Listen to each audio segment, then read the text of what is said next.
જય હિન્દ મિત્રો, આજે આપણે એકદમ નાનો એવો ટોપિક અપૂર્ણાંક અને જેનો દાખલો સીસી 2023-24 પૂછાઈ ગયેલો છે. બરોબર, એવો ખૂબ જ નાનો અને મહત્વનો દાખલો જોઈએ તો શું કીધું છે કે ભાઈ આપેલા અપૂર્ણાંકમાંથી કયો અપૂર્ણાંક 21/29 કરતા નાનો છે. બરોબર, કેવો કીધો? નાનો કીધો છે.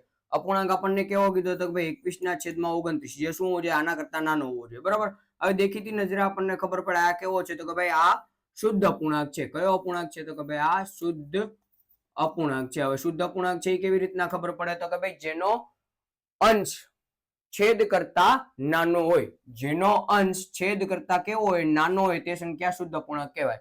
હવે શુદ્ધ અપૂર્ણાંકમાં એક નિયમ છે કે ભાઈ જો અંશ અને છેદનો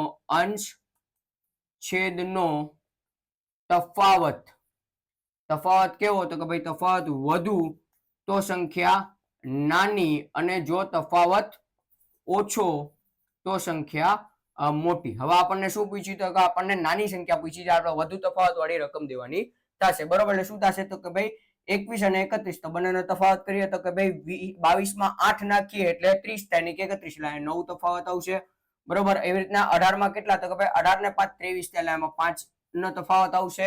બરોબર, એમાં 17 ને 21 તો 17 ને 3 20 અને 1 21 એટલે અહીંયા 4 નો તફાવત આવશે અને અહીંયા દેખીતી નજરે ખબર છે કે ભાઈ 1 નો તફાવત આવશે. 10 ને 1 11 થશે. બરોબર, એટલે શું થશે તો કે ભાઈ જેનો તફાવત વધુ એ સંખ્યા નાની. આપણને નાની પૂછી તો વધુ છે ન આવશે તો કે ભાઈ 21/31 એટલે આન્સર આપણો કયો બનશે?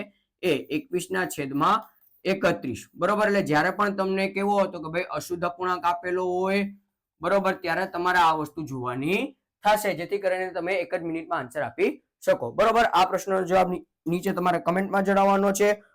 અસ્તુ. જય હિન્દ, જય ભારત, જય જય ગરવી ગુજરાત.